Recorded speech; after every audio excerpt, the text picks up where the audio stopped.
Hello friends, आज का मेरा टॉपिक है मुगल एम्पायर यानी कि मुगल साम्राज्य से मुगल साम्राज्य के भी नाम से जाना जाता है। एक ऐसा साम्राज्य था जिसने 16वीं शताब्दी की शुरुआत से लेकर 19वीं सदी के मध्य तक भारतीय उपमहाद्वीप के बड़े हिस्सों पर क्या किया, अपना शासन किया। इसकी स्थापना मंगोल विजेता चंगेज खान का वंशज जहीरुद्दीन मोहम्मद बाबर ने की थी, जिन्होंने 1526 में दिल्ली की सल्तनत को हरा कर क्या किया, साम्राज्य की स्थापना की, मुगल साम्राज्य की। आइए इसके विषय में थोड़ा डिटेल से जानते हैं।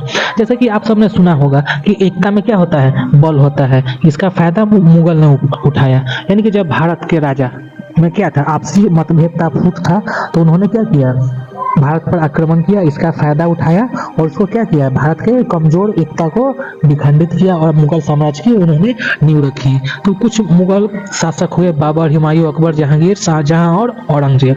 तो आइए इसके डिटेल से जानकारी प्राप्त करते हैं। जो मुगल थे वो सेंट्रल एशिया के निवासी थे। वो भारत में क्या थे, भारत में व्यापार करने के लिए आते थे। लेकिन जब वो भारत में व्यापार करने के लिए आते थे तो भारत की संपन्नता को देखकर वे लोग जलते थे, जिस कारण से उन्होंने ये फैसला किया कि हाँ, हम लोग भारत पर कब्जा करेंगे, यानी कि भारतीय उपमहाद्वीप पर कब्जा करेंगे। इसी के चलते मुगल एम्पायर की क्या था, 16वीं शताब्दी के मध्य से लेकर 18वीं शताब्दी के मध्य तक क्या चला, मुगल एम्पायर था, जिसमें क्या किया, बाबर ने दिल्ली पर आक्रमण किया और 1526 में पानीपत का युद्ध हुआ, जिसमें उसने लोदी को हराया और क्या किया, भारत पर कब्जा कर लिया। बाबर का जन्म 1483 ईस्वी में क्या हुआ था, फरगाना में हुआ था, जो कि समरकंद के नजदीक है, जो कि सेंट्रल एशिया में पड़ता है। बाबर जब 12 साल का था तो क्या बना, उसने गद्दी पर बैठा और क्या किया, अपना समरकंद का वो शासन किया और उसने क्या किया, दिल्ली पर आक्रमण किया। यानी कि दिल्ली पर आक्रमण कब किया, यानी कि जब दिल्ली के, जब लोदी के क्या थे, कुछ खास लोग उनसे नाखुश थे, जमींदार हुए, अमीर लोग हुए, जो कि क्या थे, लोदी से बहुत ही नाराज थे और उसने बाबर को न्योता दिया अफगानिस्तान कि हाँ आइए और दिल्ली पर अपना अटैक मारिए। जो बाबर था अफगानिस्तान में क्या था, अफगानिस्तान में वो बहुत ही हारा हुआ था। जैसे उसने दिल्ली पर न्योता मिला आने के लिए तो वहां से तुरंत चल दिया और क्या किया, भारत की फुटता का उन्होंने सामना किया, यानी कि भारत के आपसी राजा के मतभेदों का सामना किया और क्या किया, अटैक कर दिया। इसके पीछे का ये कारण था कि जो भारत में फुट का शासन था और जो बाबर का सेना था ना, वो डिसिप्लिन में रहता था, डिसिप्लिन और कमांड में रहता था, जिस कारण से बाबर का क्या था, एक प्लस पॉइंट था। मुगलों के अधीन भारत के महान संस्कृति, स्थापत्य और कला प्रगति का दौर क्या किया, अनुभव किया गया। 16वीं और 17वीं शताब्दी की शुरुआत में अकबर के शासनकाल के दौरान साम्राज्य अपने चरम पर पहुंच गया था। धार्मिक सहिष्णुता, प्रशासनिक सुधार, कला के संरक्षण की क्या है, नैतिक नीतियों के लिए अकबर को क्या किया जाता है, अक्सर भारत के सबसे महान शासकों के रूप में जाना जाता है। तो आइए इसके विषय में थोड़ा सा डिटेल में जानते हैं। मुगल साम्राज्य की विशेषता उनके केंद्रीय प्रशासन, कुशल नौकरशाही और विस्तृत अदालत संस्कृति की है। सम्राट के पास पूर्ण शक्ति होती थी, वह प्रांतों की क्या, एक प्रणाली के माध्यम से एक विशाल क्षेत्र पर शासन करता था। प्रत्येक को एक गवर्नर या एक क्षेत्रीय कुलीन द्वारा नियंत्रित किया जाता था, जिसे जमींदार कहा जाता था। साम्राज्य की राजधानी आगरा से फतेहपुर सीकरी और फिर दिल्ली स्थानांतरित की गई, जो साम्राज्य के भीतर बदलती शक्तियों की गतिशीलता को दर्शाती है। मुगल अपने सैन्य शक्ति और रणनीतिक गठबंधन के लिए जाने जाते थे। उन्होंने कूटनीतिक बातचीत, राजनीतिक बल और सैन्य विजय के संयोजन के माध्यम से सफलतापूर्वक अपने साम्राज्य का विस्तार किया। बाबर और उसके उत्तराधिकारी, विशेष रूप से अकबर ने वर्तमान भारत, पाकिस्तान, बांग्लादेश के अधिकतर हिस्सों पर क्या किया, कब्जा किया और अपने साम्राज्य को विस्तारित किया। उन्होंने अफगानिस्तान और फारस के कुछ हिस्सों पर भी अपना नियंत्रण बनाए रखा। मुगल साम्राज्य में धर्म में क्या थी, धर्म में बहुत ही महत्वपूर्ण भूमिका निभाई। जबकि शासक मुस्लिम थे, यानी कि मुस्लिम शासक थे, लेकिन उन्होंने क्या किया, थोड़ा बहुत धार्मिक छूट दिया, लेकिन औरंगजेब ऐसा वो नहीं किया। अकबर ने दीन-ए इलाही नामक एक, यानी कि सभी धर्मों को मिलाकर एक धर्म पेश किया, जिसमें इस्लाम, हिंदू और अन्य धर्म अपने परंपरा और शिक्षा को क्या किया, मिश्रित किया और उसमें सभी धर्मों को आपस में मिलाया। मुगल ने एक समृद्ध स्थापत्य विरासत भी छोड़ी। उन्होंने अक्सर फारसी, भारतीय और इस्लामी वास्तुशिल्प तत्वों को मिलाकर शानदार महल, किले, मकबरे और मस्जिदें बनाए। मुगल वास्तुकला के कुछ बेहतरीन उदाहरण हैं, आगरा का ताजमहल, दिल्ली का लाल किला और फतेहपुर सीकरी परिसर शामिल है। 18वीं शताब्दी में कमजोर शासकों, क्षेत्रीय विद्रोहों और ब्रिटिश ईस्ट इंडिया कंपनी जैसी विदेशी शक्तियों के आक्रमण के कारण मुगल साम्राज्य का पतन शुरू हो गया। यानी कि मुगल भी क्या थे, विदेशी ही थे। साम्राज्य ने धीरे धीरे क्षेत्र खो दिया और और 19वीं शताब्दी के मध्य तक यह काफी कम हो गया। अंतिम मुगल सम्राट बहादुर शाह द्वितीय को क्या किया है, 1558 में अंग्रेजों ने निर्वासित कर दिया, जो प्रभावी रूप से मुगल साम्राज्य के अंत का प्रतीक था। अपने पतन के बावजूद मुगल साम्राज्य ने भारतीय इतिहास और संस्कृति पर क्या किया, एक अस्थायी प्रभाव छोड़ा। इनकी वास्तु शिल्प उपलब्धियां, प्रशासनिक प्रणाली और सांस्कृतिक विरासत आज भी पूजनीय और प्रशंसित है। मुगलों का प्रभाव आज भी भारतीय समाज के विभिन्न पहलुओं जैसे कला, साहित्य, भोजन और भाषा में देखा जा सकता है। तो यहाँ पर मुगल साम्राज्य का क्या किया गया है, ये मैंने एक विस्तृत वर्णन किया गया है, तो आप बने रहे। सबसे पहले मुगल साम्राज्य आता है बाबर। पहले मुगल सम्राट बाबर ने 1526 में दिल्ली सल्तनत के अंतिम शासक इब्राहिम लोदी को हराकर मुगल साम्राज्य की स्थापना की। उनका साम्राज्य प्रारंभ में वर्तमान अफगानिस्तान के आसपास केंद्रित था और भारतीय उपमहाद्वीप तक क्या हुआ, विस्तारित हुआ। जब बाबर के बाद आता है उसका बेटा हुमायूं, यानी कि बाबर का बेटा आता है हुमायूं। हुमायूं का मतलब होता है भाग्य, लेकिन भाग्यशाली। लेकिन जो हुमायूं था ना, बचपन से ही भाग्यशाली वो नहीं थे। यानी कि जैसे जैसे हुमायूं बड़ा हुआ, उसके भाई लोग और उसके सौतेले भाई क्या थे, उनसे जड़ते थे, जिस कारण से हुमायूं ने सबको बंदी बना लिया और उसको कारागार में डाल लिया। उसके बाद 1532 में, यानी कि 1532 में हुमायूं ने बिहार के चिनौर पर क्या किया, आक्रमण किया, जहाँ पर बिहार पर शेरशाह का सूरी का शासन थे। लेकिन शेरशाह ने उनसे क्या किया, विनती किया कि हाँ मैं लड़ाई नहीं चाहता हूँ, जिस कारण से हुमायूं वापस चला गया। जिसके बाद शेरशाह को क्या मिला, कुछ थोड़ा सा टाइम मिला कि हाँ उसने अपनी फौज को एकत्रित किया, अपनी फौज को ट्रेनिंग दिया और फिर क्या किया, हुमायूं से बदला लेने के लिए वो तैयार हो गया। जब हुमायूं बिहार से निकलकर उन्होंने क्या किया, दक्षिण की ओर रुख किया और गुजरात पर आक्रमण कर दिया, जो कि क्या था, बहादुर शाह जफर का किंगडम था, जिसने 1534 में उसके बहादुर शाह जफर के कैप्चर, यानी कि बहादुर शाह के जफर के कैप्चर में गुजरात और मालवा था, जिसको 1534 में हुमायूं ने जीत लिया। इसकी खबर शेरशाह को लग गई, यानी कि इसके बाद शेरशाह बिहार पर, यानी कि शेरशाह बिहार पर क्या किया, बिहार के शासक शेरशाह ने बंगाल पर अटैक कर दिया, जिसको हुमायूं के कान तक पहुंच गया और फिर क्या किया, आगरा वापस लौटा और ईस्ट की ओर लड़ाई करने के लिए शेरशाह से घूम गया। लेकिन क्या था, लेकिन वो इसमें कामयाब नहीं हो पाया। शेरशाह ने क्या किया था, अपने फौज को ताकतवर कर लिया था। यानी कि 1539 और 1540 में हुमायूं और शेरशाह के बीच युद्ध हुआ, जो कि चौसा का लड़ाई 1539 और 1540 कन्नौज का लड़ाई शामिल था, जिसमें क्या हुआ, हुमायूं हार गया और हारकर वो ईरान की ओर चला गया और क्या था, और शेरशाह उसके साम्राज्य पर अपना आधिपत्य जमा लिया। हुमायूं फिर 15 साल तक क्या था, अपने इधर उधर ईरान में भटकते रहता है और पर्शियन के सपोर्ट से वो दिल्ली पर पुनः कैप्चर करता है 1555, यानी कि दिल्ली और आगरा पर पुनः 1555 में वो कब्जा करता है। इसके बाद शेरशाह सूरी की मृत्यु हो जाती है। फिर हुमायूं क्या करता है, अपने एम्पायर को सेकेंड टाइम कंट्रोल में लेता है, लेकिन एक साल के बाद वो उसकी मृत्यु हो जाती है, यानी कि सीढ़ियों से गिरने से उसकी मृत्यु हो जाती है। इसके बाद हुमायूं का लड़का अकबर क्या होता है, मुगल साम्राज्य को आगे लेकर जाता है। अब चलते हैं शेरशाह सूरी के विषय में। जो शेरशाह सूरी था क्या था, वो बिहार का शासक था। उसने फेमस रोड नेटवर्क बनाया, जो कि एशिया का सबसे बड़ा रोड नेटवर्क था, जिसको जीटी रोड के नाम से जानते हैं। जो जीटी रोड था ना, वो ईस्ट बंगाल से स्टार्ट होकर आगरा होते हुए दिल्ली, लाहौर, पेशावर तक वो जाता था। यानी कि वो क्या था, वो पहला जीटी रोड था, यानी कि ग्रैंड ट्रंक रोड, यानी कि नेशनल हाईवे था, जिसको बाद में सरकार ने क्या किया, पुनः उसको रिकंस्ट्रक्ट किया और उस मार्ग को शेरशाह सूरी मार्ग से सरकार ने क्या किया, उसको प्रमोट किया। अब चलते हैं अकबर। अकबर का पूरा नाम जलालुद्दीन मोहम्मद अकबर था, जो कि हुमायूं का लड़का था। अकबर 13 साल की उम्र में क्या बना, राजा बना।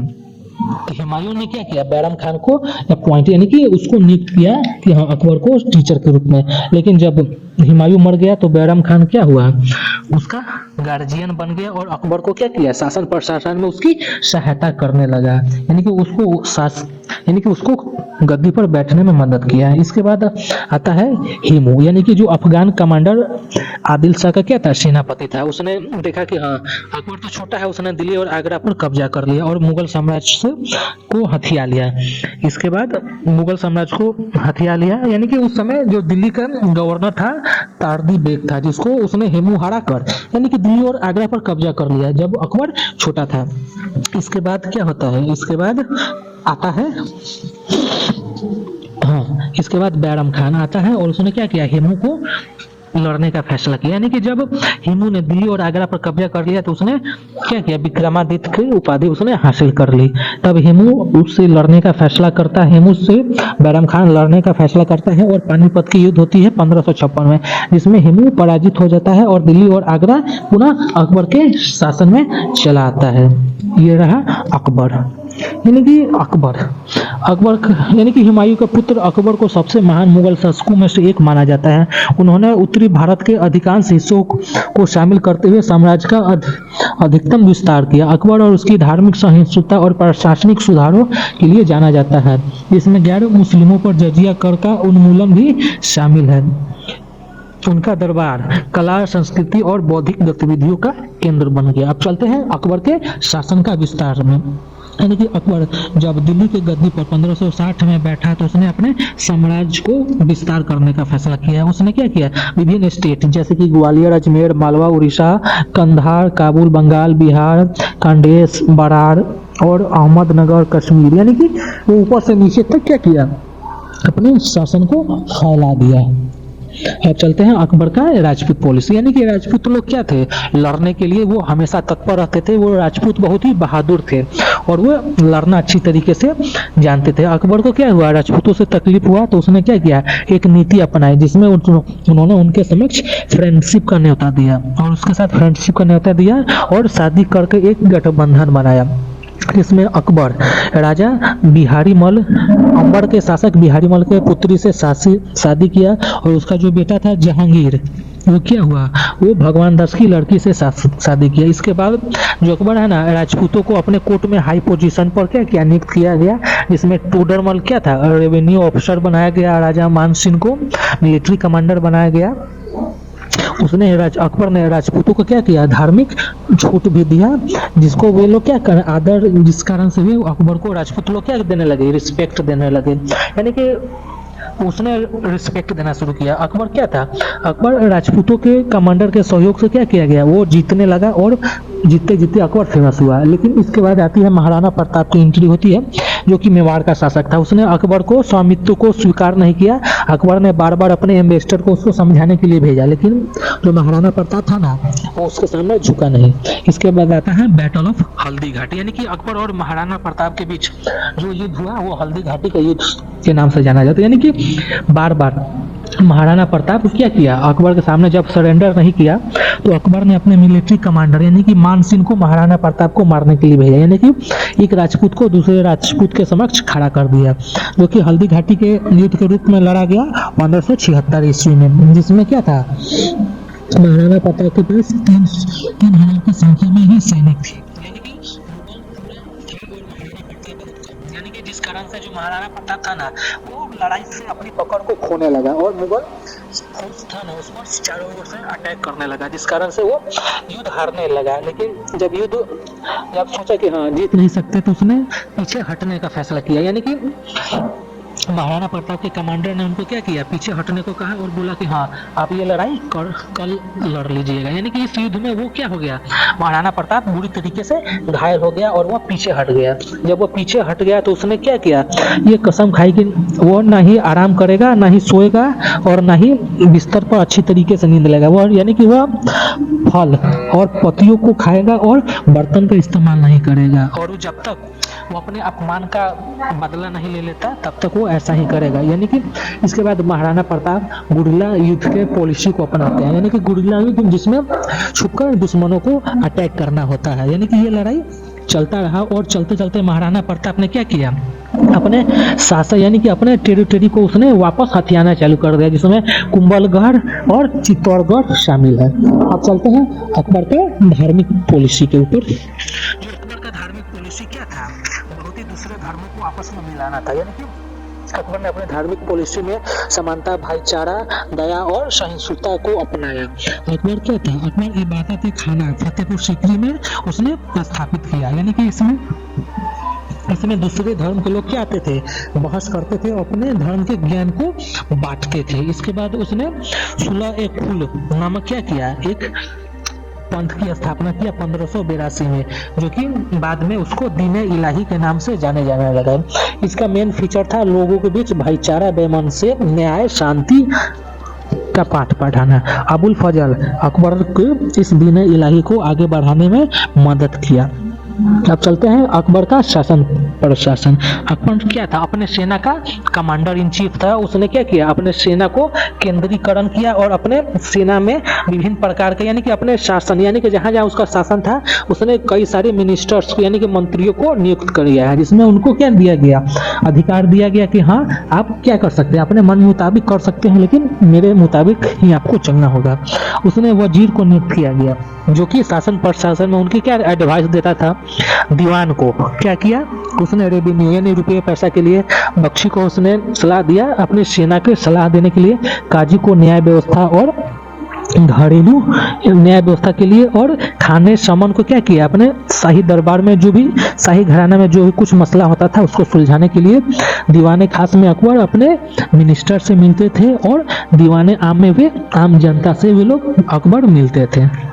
अब चलते हैं अकबर का शासन प्रशासन। जो अकबर का शासन क्या था, वो सूबों में बटा था और प्रत्येक सूबों के क्या था, एक इंचार्ज था जिसको सूबेदार बोला जाता था, जो कि क्या था उसको सूबेदार था। और वो उसको क्या था, दीवान, बख्शी, कोतवाल और काजी में प्रत्येक सूबे को क्या दिया था, यानी कि एक सूबेदार था और सूबेदार अपने अंदर इतने लोगों को वो नियुक्त करता था। और प्रत्येक सूबा क्या था, प्रत्येक सूबा सरकार में विभाजित था और प्रत्येक सरकार परगना में विभाजित था और परगना बाद में गांव में विभाजित होने लगा। अब उसका चलते हैं मिलिट्री शासन। अकबर का मिलिट्री शासन यानी कि मिलिट्री शासन में उसने किसको अपॉइंट किया था। अकबर के शासन में क्या था, एक शासन व्यवस्था था जिसको मनसबदारी कहा जाता है।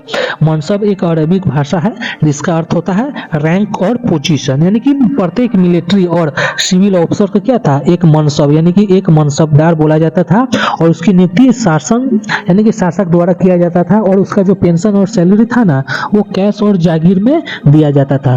और उसका लिए क्या था, उसके लिए एक ग्रेडिंग सिस्टम था जिसमें मुगल ने उसका रैंक फिक्स कर दिया था। रैंक के अनुसार ही उसको सैलरी मिलती थी और उस सैलरी में क्या था, उनको घोड़ा और घोड़े जब सैलरी मिलती थी तो उसके लिए घोड़ा और घुड़सवार को वे लोग क्या करते थे, मेंटेन करते थे।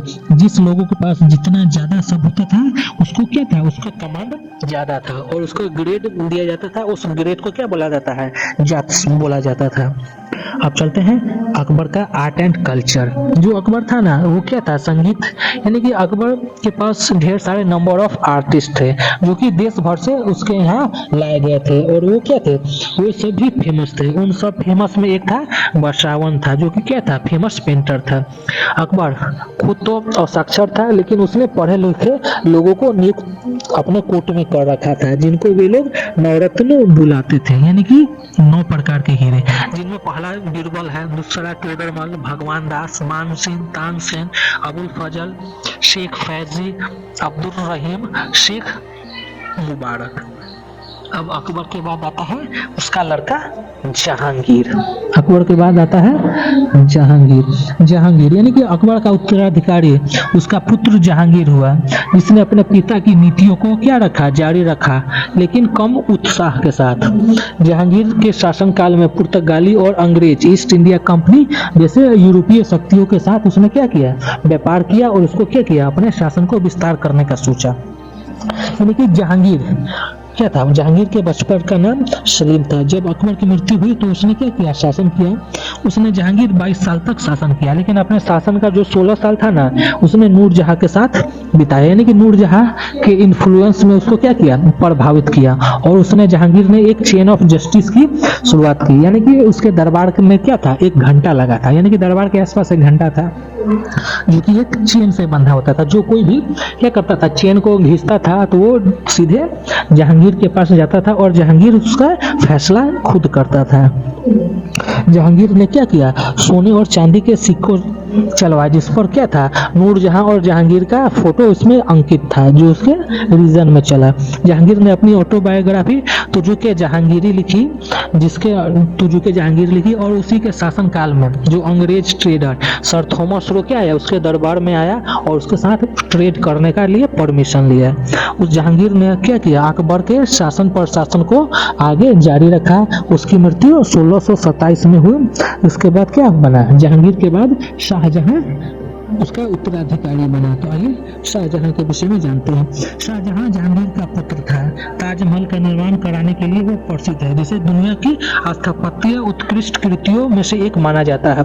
हालांकि उनके शासनकाल को राजनीतिक साजिश और विद्रोही द्वारा भी चिन्हित किया गया था। विशेष रूप से उन्होंने अपने बेटों द्वारा नेतृत्व किया गया था। यानी कि शाहजहां किसका संतान था, जहांगीर का संतान था। उसके पास क्या था, उसके बाद बहुत ही सैन्य मिलिट्री कैंपेन था। यानी कि जब शाहजहां गद्दी पर बैठा तो उसने दक्कन के बीजापुर और गोलकुंडा रेंज में क्या किया, अपने मिलिट्री को कब्जाने के लिए भेज दिया। और वो क्या किया, वो अहमदनगर के अगेंस्ट था, जो कि क्या था, सक्सेसफुली उसने कैप्चर कर लिया। उसने बुंदेलखंड के बुंदेलों को पराजित किया। उसकी आर्मी जब नॉर्थ वेस्ट में, यानी कि नॉर्थ वेस्ट में बलख और उज्बेक को क्या की, कब्जाने के लिए गया, तो वे लोग अनसक्सेसफुल रहे। He was famous for his interest, यानी कि वस्तु ने आर्किटेक्ट में क्या थे, वो बहुत ही प्रसिद्ध है। उसने क्या बनाया, ताजमहल बनाया, अपनी बीबी मुमताज महल की याद में, जो कि क्या है, एक बहुत ही इंपॉर्टेंट बिल्डिंग है उस समय के। उस समय उसने ताजमहल के साथ साथ मोटी मस्जिद आगरा में भी बनाई है, लाल किला जामा मस्जिद दिल्ली में बना है। इसके बाद आता है औरंगजेब। अब चलते हैं औरंगजेब के विषय में। औरंगजेब शाहजहां के बेटे औरंगजेब ने लगभग 50 वर्षों तक क्या किया, मुगल साम्राज्य पर शासन किया। औरंगजेब 50 साल तक शासन किया। शाहजहां के 4 लड़के थे, जिनमें औरंगजेब भी शामिल था। उन चारों लड़कों का नाम दारा शिकोह, शाह शुजा, औरंगजेब और मुराद था। यानी कि 1656 में जब शाहजहां बीमार पड़ा तो उनके बीच क्या हुआ, लड़ाई झगड़ा हुआ, जिसमें औरंगजेब सबसे आगे, यानी कि उन समय विजेता बनकर निकला और 1558 में उसने शासन किया। उसमें वो एक कट्टर मुस्लिम था और उसने गैर मुस्लिमों पर एक कर लगाया, जिसको जजिया कर भी माना जाता है। उसने राजपूतों के साथ अपनी अलायंस को तोड़ दी और क्या किया, और मेवाड़ पर आक्रमण कर दिया। मेवाड़ और बुंदेलखंड पर उसने चढ़ाई कर दी और उसने दक्कन को भी कब्जियाने के लिए उन्होंने मराठा आर्मी के साथ भी लड़ाई किया, शिवाजी के साथ। यानी कि इन सब के चलते क्या हुआ, वो फाइनेंशियली कमजोर हो गया और उसके ऐसा, यानी जब वो फाइनेंशियली कमजोर हुआ तो उसके शासन प्रशासन पर भी क्या पड़ा, इसका असर पड़ा। उसने क्या बोला, उसने आराम न करते हुए उसने क्या किया, असम के अहोम, अफगान, सिख, नॉर्थ वेस्ट, मराठा यानी कि साउथ, यानी कि इन सब जगहों पर क्या किया, उसने आक्रमण कर दिया। यानी कि उसने पूरे देश भर में क्या किया, इधर उधर लड़ाई करता रहा। यानी कि औरंगजेब क्या था, औरंगजेब की, इसके बाद औरंगजेब की मृत्यु हो गई और उसके मृत्यु के साथ ही मुगल एम्पायर का क्या हुआ, यानी कि धीरे धीरे पतन हुआ। जो भी उसका जो लड़का था ना, वो आपस में लड़ते रहा, विभाजित होते रहा और इसके बाद वो मुगल साम्राज्य का धीरे धीरे पतन होता हुआ चला गया। यानी कि औरंगजेब का जब मृत्यु हुआ तो उसके बाद मुगल एम्पायर का पतन होता चल गया। इसके बाद भारत में ब्रिटिश शासन लागू हुआ। यानी कि 1857 में भारतीय विद्रोह के दौरान मुगल साम्राज्य प्रभावी रूप से समाप्त हो गया। इसे सिपाही विद्रोह के रूप से भी जाना जाता है। विद्रोह को कुचलने के बाद ब्रिटिश ईस्ट इंडिया कंपनी ने भारत के बड़े पैमाने पर नियंत्रण कर लिया, जिससे ब्रिटिश उपनिवेशिक शासन की शुरुआत हुई। यानी कि अब पतन और विघटन, यानी कि 1707 में औरंगजेब की मृत्यु के बाद मुगल साम्राज्य पतन के दौर में प्रवेश कर गया। कमजोर उत्तराधिकार, आंतरिक संघर्षों और मराठों और सिखों जैसे क्षेत्रीय शक्तियों के दबाव के कारण साम्राज्य का क्या हुआ, क्रमिक विघटन होता चला गया। मुगल साम्राज्य ने भारतीय इतिहास में एक अस्थायी विरासत छोड़ी। इसमें इसके वास्तुशिल्प, चमत्कार, कलात्मक उपलब्धियां और सांस्कृतिक समन्वयवाद शामिल है। इसने आने वाली सदियों तक भारतीय उपमहाद्वीप के क्या राजनीतिक, सांस्कृतिक और परिदृश्य को भी क्या किया, इसने प्रभावित किया। अब चलते हैं मुगल साम्राज्य के जो शासन प्रशासन के वेरियस अपॉइंटमेंट, यानी कि विभिन्न नियुक्तियों के विषय में जानते हैं। मुगल एम्परर, यानी कि उसके पास क्या था, सेना का सुपीरियर पावर था। वजीर, यानी कि जो सीनियर मिनिस्टर था और क्या था, सभी मामलों को वो देख रेख करता था। बख्शी। मिलिट्री इंचार्ज था दीवान। रेवेन्यू ऑफिसर था काजी, जस्टिस करता था यानी कि ज्यूडिशरी यानी न्याय करता था।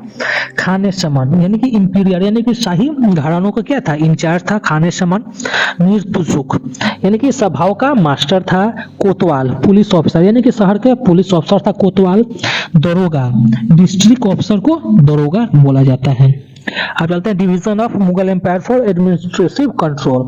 सबसे पहले एम्पायर सूबा में बटा, सूबा सरकार में बटा, सरकार परगना में बटा, परगना गांव में बटा। मुगल सम्राट में यानी कि मुगल शासन में दो प्रकार का सिस्टम था, एक मनसबदारी और दूसरा अगेरियन पॉलिसी। चलते हैं मनसबदारी। मनसबदारी को अकबर द्वारा लाया गया। इसमें क्या था, रैंक के अनुसार जिस अधिकारी का जितना रैंक था उसके अनुसार उसको क्या नियुक्ति किया गया और उसको सैलरी और भत्ता दिया गया। यानी कि रैंक के अनुसार यानी कि जितने यानी कि कोई फर्स्ट रैंक पर है उसके बाद अपने फर्स्ट रैंक मेंटेन करने के लिए आदमी घोड़ा को भी वो लोग मेंटेन करते थे। यानी कि जिस आदमी के पास जितने आदमी और घोड़ा रजिस्टर था उसका ब्रांड वैल्यू उतना ही ज्यादा था। सबसे हाईएस्ट रैंक के ऑफिसर के पास क्या था, 7000 घोड़ा और आदमी था। और जो सबसे कम रैंक का था उसके पास क्या था, 20 घोड़ा या 20 आदमी था, जिसको सेवक या गुलाम कहा जाता था। यानी कि ये मुगल साम्राज्य क्या हुआ धीरे धीरे, यानी कि इसके बाद जितने भी मुगल सम्राट आते गए इन नीति में क्या किया, इसी नीति से चलते रहे। यानी कि थोड़ा बहुत करके इसी नीति को अपनाया और चलते गए। अगेरियन पॉलिसी मुगल साम्राज्य का आप जानते हैं। यानी कि मुगल साम्राज्य क्या था, वो अगेरियन पॉलिसी में वो लोग विश्वास करता था। ये पॉलिसी क्या था, वो एग्रीकल्चर प्रोडक्ट था। यानी कि जो एग्रीकल्चर प्रोडक्ट था उनके रेवेन्यू इनकम का मेन सोर्स था उनके शासन का। जो टोडरमल था क्या था, रेवेन्यू मिनिस्टर था अकबर का। इसमें बहुत ही इंपॉर्टेंट रोल निभाया। यानी कि लैंड रेवेन्यू सिस्टम में टोडरमल ने इंपॉर्टेंट रोल निभाया। उसने जमीन को क्या किया, 4 कैटेगरी में बांट दिया उसके उपज के अनुसार। पहले में आता है फुलाज, जो कि रेगुलर जमीन जोता जाता था पड़ौती, यानी कि 1 या 2 साल में खेती किया जाता था पड़ौती। चाचर 3 या 4 साल में क्या किया जाता था खेती, यानी 3-4 साल पर उसको जिस खेत पर खेती होता था उसको चाचर बन जाए, जो कि कल्टीवेशन के लिए क्या था, अनसुटेबल था। यानी कि इस जमीन को किसान को क्या बांट दिया गया, उसका रेवेन्यू रेट फिक्स कर दिया गया। यानी कि 10 साल में यानी कि जिस जमीन पर पैदावार के अनुसार क्या किया गया, जमीन को फिक्स कर दिया गया और इसको क्या किया गया, इसको प्रोविजन यानी कि सूबों में बांट दिया गया। यानी कि क्रॉप के अनुसार इसको बांट दिया गया और इसको एक रेवेन्यू सिस्टम लाया गया जिसको जब्त बोला जाता है। इसके लिए क्या किया गया, एक चीफ को नियुक्त किया गया, इसको जमींदार कहा जाता है। जमींदार क्या करता है, जमीन को किसानों को देता है और लगान वसूल करता है। यानी कि इसमें क्या थे, यानी कि इस प्रणाली से क्या थे, लोग असंतुष्ट थे। यानी कि उनको बहुत बड़ा क्या था, उनके बहुत बड़े उपज को छीन लिया जाता था, जिससे किसान लोग असंतुष्ट करने लगे और उसके पास एक लिमिट सोर्स ला दिया गया, जो कि क्या था, उनके दमन का कारण बना। यानी कि जो भी उसका पैदा होता वो कारीगर और सैनिक ले लेते और जो कुछ भी थोड़ा बहुत था वो किसानों को मिलता था। तो ये रहा मुगल एम्पायर के विषय में एक छोटा सा डिटेल वीडियो। तो आशा करता हूँ आपको मेरी ये वीडियो पसंद आई होगी। अगर कुछ कमी बेसी लगे तो आप लोग कमेंट कर सकते हैं। मिलते हैं नेक्स्ट वीडियो में।